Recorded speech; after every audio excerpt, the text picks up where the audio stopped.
اور ایک میں غیروں کی بات نہیں کرتا، اپنی بات کرتا ہوں، جو آپ اور ہم بیٹھے ہیں نا سنی مسلمان، میں اپنی بات کرتا ہوں۔ ہم لوگ کنڈے کیوں کرتے ہیں؟ یہ کنڈے ہماری رسم تو نہیں ہے، یہ کنڈوں کی ترتیبیں جو ہمارے ہاں چل پڑی ہیں، یہ اسلامی معاملہ تو نہیں ہے، نہ یہ قرآن میں ہے، نہ یہ حضور کے فرمان میں ہے، نہ صحابہ کے احکام میں ہے، نہ اہل بیت کے عمل میں ہے۔ جب قرآن میں نہیں ہے، سنت میں نہیں ہے، اجماع میں نہیں ہے، ہمارے اولیاء نے، اتقیاء نے، اصفیاء نے، ائمہ نے، صحابہ نے، اہل بیت نے، کسی نے نہیں کی۔ یہ 1906 میں لکھنؤ کے اندر رسم شروع ہوئی ہے اور اس کو ہم اپنا کر بیٹھ گئے ہیں۔ ہمیں تو کم از کم نہیں اپنانی چاہیے۔ ہم تو صحابہ اور اہل بیت کے حوبدار کہلاتے ہیں اور اپنے سینے میں صحابہ اور اہل بیت کی محبت کو سماتے۔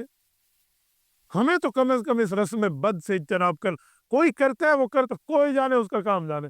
آپ اور ہم نے تو اللہ کو رب العزت کو جواب دینا ہے۔ میں اپنی جو ہے نا کیا کہتے ہیں اہل سنت فیملی کی بات کر رہا ہوں، میں اپنے دوستوں کی بات کر رہا ہوں۔ ہمیں تو کم از کم اس سے بچنا چاہیے۔ اور پتہ ہے کنڈے کھانا کوئی یہ نہیں ہے کہ کوئی آپ حرام چیز پکا رہے ہیں، وہ آپ آٹے سے ہی پکاتے ہیں، گھی سے ہی پکاتے ہیں، لیکن آپ کو تاریخ یاد ہونی چاہیے کہ یہ ہے کیا۔ پہلی بات تو یہ ہے کہ لفظ کنڈا یہ کسی عبادت کا نام نہیں ہے، اور مزے کی بات ہے کہ عربی زبان کا لفظ بھی نہیں ہے۔ کنڈے پنجابی کا لفظ ہے۔ پنجابی میں کسی کو بد دعا دینی ہو تو کہتے ہیں تیرے کاروبار دے کنڈے ہو جاویں، یہ ان کا لفظ ہے، یہ بد دعا ہے، اور اس کو ہم عبادت بنا کے بیٹھ گئے ہیں۔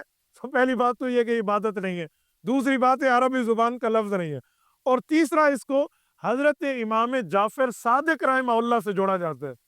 امام جعفر صادق رحمہ اللہ حضرت امام اعظم ابو حنیفہ کے استاذ ہیں اور بہت بڑی شخصیت ہے، اہل بیت کے ان کا بہت بڑا نامی اس میں گرامی ہے۔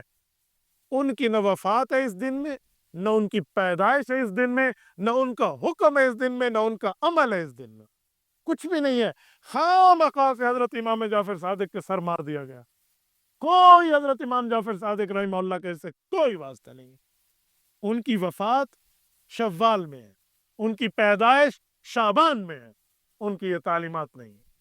پوری زندگی میں امام جعفر الصادق رحمہ اللہ سے کوئی اس کا جملہ ثابت نہیں کیا جا سکتا صحیح سند کے ساتھ۔ میں نے اس کنڈوں کی کہانی پر تحقیق کی، بڑے عرصے پہلے سے میری ایک تحقیق ہے۔ میں نے اس واقعہ لیا کہ ایک لکڑ آ رہا تھا، اس کی بیوی نے کنڈے کیے تھے، اس کے خاوند کو پھانسی ہوتی تھی، وہ بچ گیا، اور پوری لمبی تفصیل تھی۔ اور اس تفصیل میں لکھا ہے کہ وہ جس نے کنڈے نہیں کیے تھے نا، اس نے ایسے ہاتھ میں خربوزہ رکھا ہوا تھا اور جج کے سامنے پیش ہوا، تو جج نے کہا تو نے قتل کیا؟ اس نے کہا نہیں، انہوں نے کہا ہاتھ میں تو نے کسی کا سر رکھا ہوا ہے، تو وہ خربوزہ سر بن گیا، تو اس کی بیوی نے کنڈے کیے تو وہ سر خربوزہ بن گیا۔ لو جی ٹھیک ہے، تو یہ جھوٹے واقعہ، میں نے اس واقعے کی کہانی منگوائی، یہ ہمارے کتاب گھر جو ہے نا، یہ ان لوگوں کے پاس یہ آپ کو مل جاتے جنتری ونتری کی یہ چیزیں، اس میں نہ کوئی آیت ہے، نہ کوئی حدیث ہے، نہ کسی صحابی کا قول ہے، نہ کسی اہل بیت کا حکم ہے۔ چار آل سنت کے امام، امام شافعی، امام مالک، امام احمد، امام مالک، امام شافعی، امام احمد، امام ابو حنیفہ میں سے کسی امام کا کوئی قول نہیں ہے، کسی بزرگ کا، کسی ولی کا، کسی نے کوئی چیز بھی نہیں ہے۔ جاتے ہوئے لکھا ہوا ہے ایک علاقہ تھا، لکڑ آ رہا تھا، ایک نگری تھی، ایک وزیر تھا۔ او بھئی کون سی نگری تھی؟ وہ کون سا علاقہ تھا؟ وہ کون سا بادشاہ تھا؟ کس زمانے کی بات ہے؟ وہ لکڑ آرے کا نام، کوئی پتہ، کوئی سند، کوئی ثبوت، کوئی ایویڈنس، کوئی دلیل، کچھ بھی نہیں۔ بھائی میں واضح تھے بیٹھے ہیں بس سارے۔ یہ واقعہ ہے، پرانی بات ہے، کوئی 10-12 سال پہلے کی بات کر رہا ہوں۔ ایک خاتون ہمارے گھر یہی لے کر آئی کہ اس کو گھر میں پڑھو، یہ واقعہ ہے، اس میں برکت ہوگی۔ تو میں نے انہیں کہا کہ اماں جی ہم اس کو پڑھنے کے لیے تیار ہیں۔ یہ کہاں سے آپ لائیں؟ وہ کہہ رہی تھی پتہ نہیں کو خاور بوگی اور پتہ نہیں فلاں سے میں لے کر آئی ہوں۔ میں نے کہا کسی پارے میں ہے؟ ہاں پتر وڈے بندے دے گالیاں وڈے۔ میں نے کہا وہ بڑے بندے کون ہیں جن کی باتیں ہیں؟ اس وقت میری جیب میں شاید کوئی 20-22 ہزار روپے، میں نے کہا اماں یہ 20 ہزار آپ کو تحفہ ہے، اس دھرتی پر اس واقعہ اور اس کہانی کو ثبوت دکھا دے، سارا جھوٹ ہے۔ اور پھر ایک کمرے میں چھپ کے یہ کنڈے پکا کے لوگ کھاتے، باہر نہ نکلیں۔ پتہ نہیں، میں اس پہ بھی حیران ہوں کہ پانی پینے سے روزہ ٹوٹ جاتے ہیں اور یہ کنڈا باہر نکلنے سے کنڈا ٹوٹ جاتا ہے۔ تو یہ کوئی شریعت کی تعلیم نہیں ہے، کوئی کرتا ہے وہ جانے، اس کا مذہب جانے، اس کا کام جانے۔ ہم لوگ تو قرآن و سنت کے اور صحابہ اور اہل بیت کی تعلیمات کے پابند ہیں، ہمیں تو بچنا چاہیے۔ ہمارے مرد بچے ہمارے گھر میں عورتیں کر لے، وہاں اس ثواب دا ٹکڑا پکائیں، وہاں چوری ٹکڑا کھا جا، اور اللہ دی بندی کرا بھائی دیوار پکا جا، این دیوار خواہ مخواہ سے کیوں پکانی ہے؟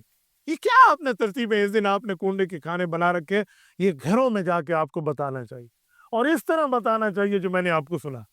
اگر آپ کو ذہن میں نہ رہے تو ہمارے پیج پر آپ ہمارے لائیو لیکچر اٹھا کر دکھا دیں، یہ بات سن لیں، یہ پوری ترتیب میں آپ آگے پہنچا دیں کہ کہیں بھی اس کا کوئی ثبوت نہیں، کسی جگہ بھی کوئی ثبوت۔ تبارك الذي نزل الفرقان على عبده ليكون للعالمين نذيرا